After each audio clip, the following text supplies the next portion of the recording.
Hi, this is Jos Buttler, and the TMS podcast have asked me to interview Adil Rashid on what it's like to be a leg spinner.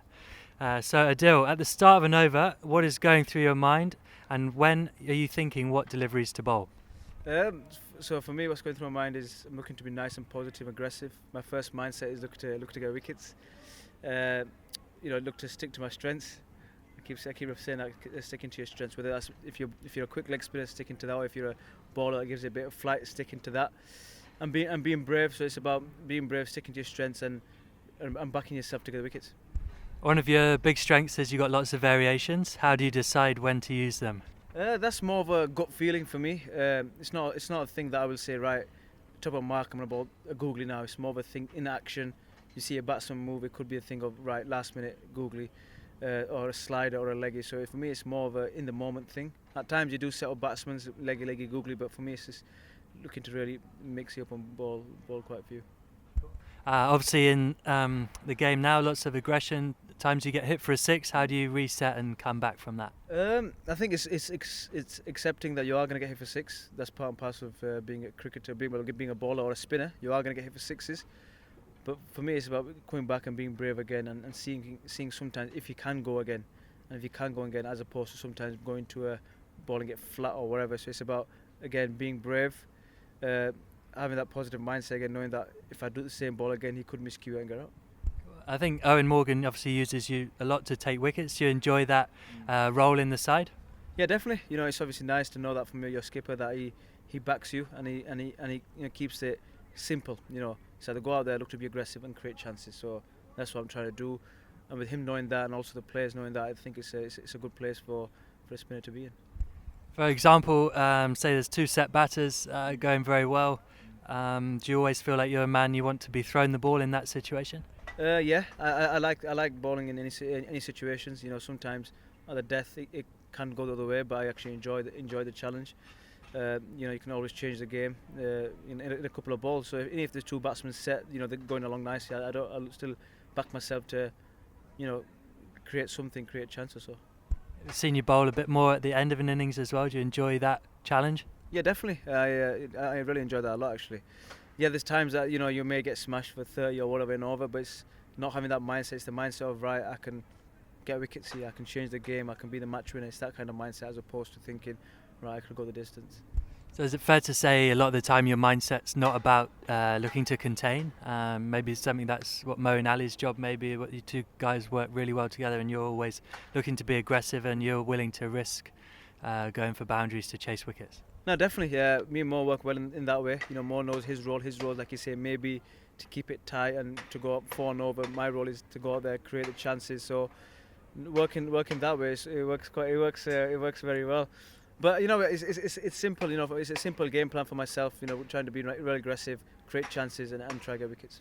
And just finally, just describe what kind of relationship you need with a wicket keeper. Do they any use to you behind the stumps, or is someone like myself pretty pointless? No, you're quite good actually behind the stumps. We talk quite a bit of, if you see a certain batsman, if he's looking to play a certain shot, if he's good at the sweep, or if he's good at coming over the top. So we just, it's good to obviously know the keeper sees that. You can give indications of, ball a bit wider, ball wrong uns to him, or ball it slower, ball it quicker. So you take it on board, but ultimately I think that's what the keeper sees. But ultimately I think as a spinner you got to go with your gut feeling and your gut instinct to what you want to bowl. So you don't really listen to what I say? I say you listen, but if you think, I will listen. But sometimes, you listen, you take it in, but you think, I got a different way, I'm going to do my way first. And if that doesn't work, once 2 balls, then you go, right, let me actually do what the keeper's saying here, because it might be his way. But I think at first it's really sticking to your gut feeling of your strength and what you really believe that will work. How has your mindset developed over time with a lot more experience? When you were a younger player, did you find it easy to come back from tough overs, or is that something that's been developed as you've got older? For me, it's something that developed as I got older, played more cricket. When I was younger, I think like most youngsters now, if you bowl, you get hit for sixes or get hit. You can get disheartened and you can get a bit upset, and you can get a lot of pressure can get onto you. But what I've found is really getting on. You and the captain have really got to be on the same page. And if you've got the captains, if he really gives you the full backing, listen, I don't mind if you get hit for sixes or four. It really brings out confidence in a player.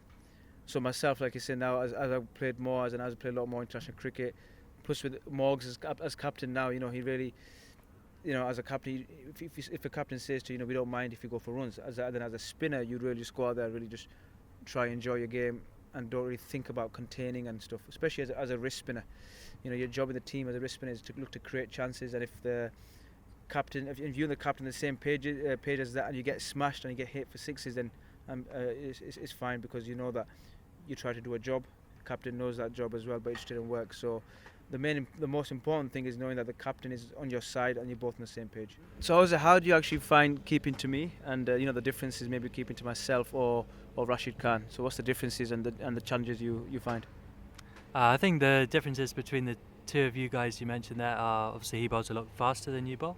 Probably doesn't spin the ball as much either way as you can, but just bowls a lot quicker.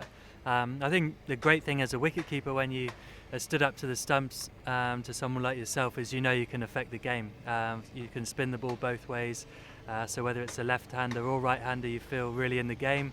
Know you're going to be aggressive with the way you bowl and looking to create chances, and I think it's probably the most fun you have as a wicketkeeper is keeping to guys like yourself who can turn the ball both ways, because you're always in the game, and especially in this format with guys looking to come after you as well, then it gives you a great chance behind the stumps to affect stumpings or take catches. Very good answer, mate. Lovely answer. So Jose, you've played against me and played with me for many years now. When did you first really start picking my variations? I'm sure it was the very first time I bowled to you, but I pick you with my eyes closed, really. No, I think that's one of the challenges of keeping to guys like yourself. You obviously got great disguise with your variations, so you've been a bit luckier as a wicket keeper compared to a batter, because you've got that bit more time, and you can see it off the pitch a bit easier as well if I don't quite get a read from your wrist. But I think that's one of the relationships we've tried to build up, is keep to you in practice days, and you can tell me which balls you're going to bowl, so I can try and get those cues. So then when we do get in the middle, you don't have to think about it, and I can just react. Definitely. Jose, so what's the number one or best tips you would give to a young keeper keeping against spin bowling? I think the best tip I can give is volume, really, is get in the net and just take lots of balls. You can be frustrating sometimes with the batter in front. You feel, I'm not catching that many, but that can be really good practice as well, because not every ball comes to you when you're in the middle, but you need to be ready for those balls every time, even if batters do miss ones that you don't expect them to as well. So I think the volume you can take, just keep catching lots of balls, especially for guys trying to learn to keep to guys like yourself. I think you need to be doing it lots in practice, so you can sort of start to get that read on your variations and how you look to bowl at certain batters. And as a young leg spinner, what tips and advice would you give them? I think first and foremost, you've got to make sure you, as a leg spinner or any spinner, you enjoy it. You've got to enjoy what you're doing. And also, one of the main things I found is you've got to make sure you have a big heart as a spinner. Is not being afraid to get hit for sixes. They say a wrist spinner is also a risk spinner. So it's going there and being encouraged to spin the ball, not being discouraged to bowl it fast and whatever. So being encouraged to get it above the eye line, spin the ball, and not being afraid to get hit for sixes. There will be times that you get hit for sixes, but know that there may be times where you can get 5 for and change the game. So it's having a big heart. Enjoy what you do, and play with a smile on your face, really. So really enjoy that.